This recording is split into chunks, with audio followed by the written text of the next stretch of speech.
ఆపద ముక్కల వాడ అనాథ రక్షక గోవింద గోవింద గోవింద. నీ రూపం మధురం, నీ సరళ శృంగార గిరి మధురాతి మధురం స్వామి.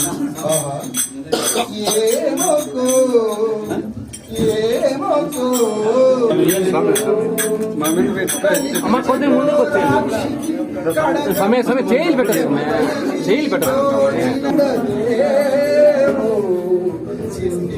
అమ్మా ఫ్రెండ్స్ ఉండమ్మా.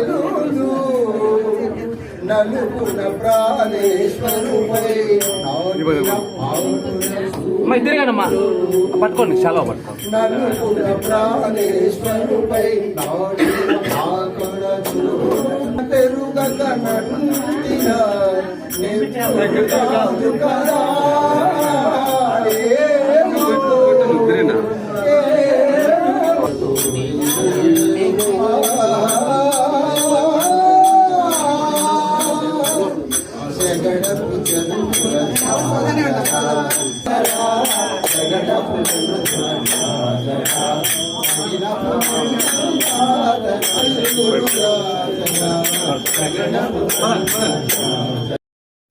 గజేంద్ర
ఈరోజు సోమందపల్లిలో ముక్కోట ఏకాదశి పురాతన గుడి పాత గుడి సోమందపల్లి వెంకటరమణ స్వామి గుడి.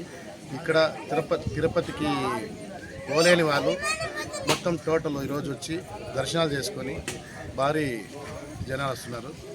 ఈరోజు ప్రత్యేకత అంటే ముక్కోటి ఏకాదశి కదా, ముక్కోటి ఏకాదశి కాబట్టి జనాలు దర్శనానికి తరలి వస్తున్నారు. ఉత్తర ద్వార దర్శనం తరలి వస్తున్నారు. అదేవిధంగా తిరుపతిలో ఎలా ఏర్పాటు చేశారో అదేవిధంగా ఇక్కడ కూడా ఏర్పాటు చేశారు. భక్తాదులు తిరుపతిలో వెంకటరమణ స్వామి ఎలా ఉన్నాడో ఇక్కడ కూడా అలాగే ఉన్నారని చాలా ఖుషిగా వచ్చిన వారికి దర్శనాలు చేసుకొని పోతూ ప్రసాదాలు అన్నదానాలు అన్నీ ఉన్నాయని మనవి చేసుకుంటాం. ఈరోజు ఆంధ్ర రాష్ట్ర ప్రజలందరికీ కూడా ముక్కోటి ఏకాదశి సందర్భంగా ఆ ప్రజలందరూ కూడా ఆయుర ఆరోగ్య ఐశ్వర్యంతో చలగాల బాగుండాలి అని కోరుతూ, అదేవిధంగా నిన్న మన జరిగిన సంఘటన తిరుపతిలో మనము వైకుంఠ ఏకాదశి సందర్భంగా టోకన్స్ టికెట్ ఇష్యూ చేసే సందర్భంగా మనం చూస్తాము. చనిపోయిన సంఘటన కూడా చూసినాము. చాలా బాధాకరంగా ఉంది. అంటే చంద్రబాబు నాయుడు గారు కుప్పం పర్యటన ఎక్కడైతే చేస్తున్నారో అక్కడ పోలీస్ యంత్రాంగం అంతా కూడా అక్కడే సీఎం బందోబస్తులో ఉంటూ, తిరుపతిలో అంటే ఇదేం కొత్త కాదు, గతంలో కూడా చాలా ఏళ్ళ నుంచి కూడా వైకుంఠ ఏకాదశి అనేది మనం చేసుకుంటూ వస్తున్నాం. గతంలో మన ప్రభుత్వంలో కూడా ఎంత పగడబందీగా మనము టోకన్స్ కానీ టికెట్స్ కానీ ఇష్యూ చేసేవాళ్ళము. లక్షలాది మంది భక్తులు వస్తారు అని తెలిసి కూడా అధికార యంత్రాంగము ప్రభుత్వం ఇంత నిర్లక్ష్యంతో చాలామంది చనిపోయిన ఘటన మనం చూసినాము. సనాతన ధర్మాన్ని కాపాడేది నేను ఒక సైనికుడిగా ఉంటాను అని చెప్పే పవన్ కళ్యాణ్ గారు ఇంతవరకు దీనిపైన స్పందించలేదు. మళ్ళా బీజేపీ వాళ్ళు కూడా, మోదీ గారు కూడా చాలా పెద్ద భక్తుడు, ఆయన కూడా ఈ తిరుపతి సంఘటన పైన ఖచ్చితంగా బీజేపీ వాళ్ళు కూడా దీనిపైన స్పందించాలి. మోదీ గారు కూడా డెఫినెట్లీ కాంపన్సేషన్ ఇవ్వాలి అని ప్రభుత్వానికి సూచించాలి అని కూడా వైఎస్ఆర్సీపీ ప్రభుత్వం ఈరోజు డిమాండ్ చేస్తున్నాం. అదేవిధంగా చంద్రబాబు నాయుడు గారు మాత్రము ఇది మొత్తం అఫీషియల్స్ది ఫెయిల్యూర్ అని చెప్పేసి వాళ్ళపైన నెట్టడం కరెక్ట్ కాదు. ఎందుకంటే ప్రజలు, భక్తులు తిరుపతిలో చాలా నమ్మకంతో వచ్చి బాలాజీ గారి దర్శనం చేసుకుంటుంటారు. అక్కడ అటువంటి సంఘటనల్లో మహిళలు చాలామందికి అక్కడ రక్షణ లేకుండా, అదేవిధంగా ఎక్కడ చూసినా కూడా తిరుపతిలో కూడా నిన్న మొన్న ఈరోజు కూడా టీవీలో చూస్తున్నాము. ప్రతి ఒక్కరు కూడా దీని గురించి విమర్శన చేస్తూ, అదేవిధంగా ఈ టీడీపీ వాళ్ళే దీన్ని, అంటే చంద్రబాబు నాయుడు గారే దీనికి పూర్తిగా బాధ్యత వహిస్తూ, ఆయన ఏదైతే నిన్న జగన్మోహన్ రెడ్డి గారు ప్రతి ఒక్క బాధితుల్ని కూడా మాట్లాడుతూ, అదేవిధంగా ₹1 ఒక్క ఫ్యామిలీకు వాళ్ళు ఖచ్చితంగా నష్టపరిహారం చెల్లించాలి. ఈరోజు ప్రభుత్వం దిగొచ్చి చెల్లించాలి. ఎందుకంటే ప్రభుత్వం వైఫల్యం వల్ల, నిర్లక్ష్యం వల్ల ఇది జరిగింది కాబట్టి డెఫినెట్గా బాధిత కుటుంబాలందరికీ కూడా ఆదుకొని వాళ్ళకి ₹1 ఇవ్వాలని ఈరోజు వైఎస్ఆర్సీపీ పార్టీ ప్రభుత్వంకు డిమాండ్ చేస్తూ ఉంది. అదేవిధంగా కూటమి ప్రభుత్వం ఎక్కడ ఏ ప్రోగ్రాం చేసినా కూడా ఫెయిల్యూర్ అవుతున్నారు. బికాస్ మీకు ప్రజల పట్ల, అదేవిధంగా ప్రజల రక్షణ పట్ల ప్రతి ఒక్క చోట్ల కూడా మీరు ఫెయిల్యూర్ అవుతున్నారు.